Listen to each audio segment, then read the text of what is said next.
Halo, jumpa lagi di kelas belajar bersama. Pembahasan kita kali ini melanjutkan pembahasan sebelumnya, yaitu tentang otot dan gangguan pada sistem gerak. Otot merupakan alat gerak aktif karena dapat berkontraksi. Ciri-ciri dari otot yang pertama yaitu kontraktibilitas atau kemampuan untuk memendek dari ukuran semula. Yang kedua, ekstensibilitas yaitu kemampuan memanjang dari ukuran semula. Dan yang ketiga, elastisitas yaitu kemampuan kembali ke ukuran semula. Ada beberapa jenis otot. Yang pertama, otot lurik. Ciri-ciri otot lurik yaitu memiliki garis gelap terang atau aktin dan miosin. Aktin dan miosin merupakan komponen penggerak otot. Ciri otot lurik yang kedua yaitu berbentuk silindris dan memiliki banyak inti di tepi. Contohnya dapat kalian lihat pada gambar. Otot rangka merupakan otot lurik. Otot rangka memiliki bagian tendon dan empal. Tendon yang melekat pada tulang diam disebut origo, sedangkan tendon yang melekat pada tulang yang dapat bergerak disebut insersio. Jika otot berkontraksi, maka empal akan memendek, membesar, dan mengeras membuat tulang terangkat. Jenis otot yang kedua yaitu otot polos. Memiliki ciri berinti satu, berbentuk gelondong dengan kedua ujung meruncing, bekerja secara tidak sadar atau otonom, lambat, tidak cepat lelah. Contohnya organ-organ dalam tubuh seperti pencernaan, kelamin, ekskresi, dan pembuluh darah. Contohnya dapat dilihat pada gambar berikut ini. Jenis otot yang ketiga yaitu otot jantung. Ciri-ciri dari otot jantung yaitu berinti banyak di tengah, terletak di jantung, berbentuk serabut lurik bercabang, serta bekerja secara otonom.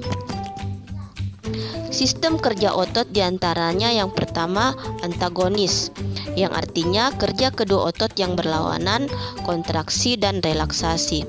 Contohnya, fleksi dan ekstensi atau membengkokkan dan meluruskan. Contoh sendi siku dan lutut. Contoh kerja otot yang menjauhi dan mendekati badan seperti sendi lengan atas dan sendi paha. Sistem kerja otot yang kedua yaitu sinergis, di mana kerja kedua otot saling bekerja sama. Contohnya gerakan menelungkup dan menengadah pada telapak tangan.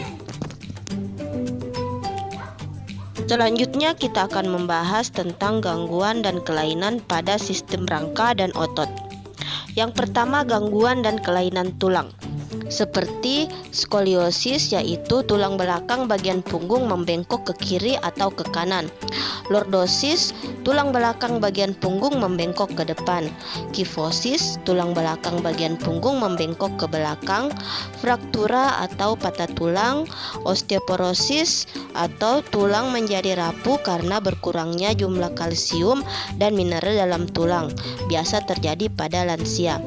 Dan rakitis yaitu penyakit yang disebabkan oleh kekurangan vitamin D dan kalsium atau pembentukan tulang tidak sempurna. Gejala penyakit ini ditandai dengan kaki berbentuk O atau X.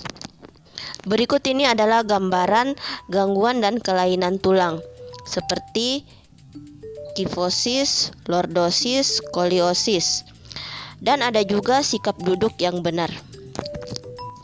Selanjutnya, gangguan dan kelainan pada persendian seperti artritis eksudatif, yaitu radang atau iritasi pada sendi yang menyebabkan sendi terinfeksi atau bernanah.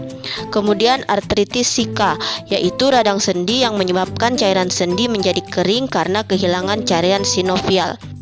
Selanjutnya ada dislokasi karena bergesernya sendi, terkilir atau tertariknya ligamen, dan ankilosis yaitu persendian seolah-olah menyatu sehingga tidak dapat digerakkan. Selanjutnya gangguan dan kelainan pada otot diantaranya atrofi atau otot mereduksi atau mengecil sehingga tidak kuat untuk melakukan gerakan. Yang lainnya adalah hipertrofi, kram, tetanus, dan mistenia gravis.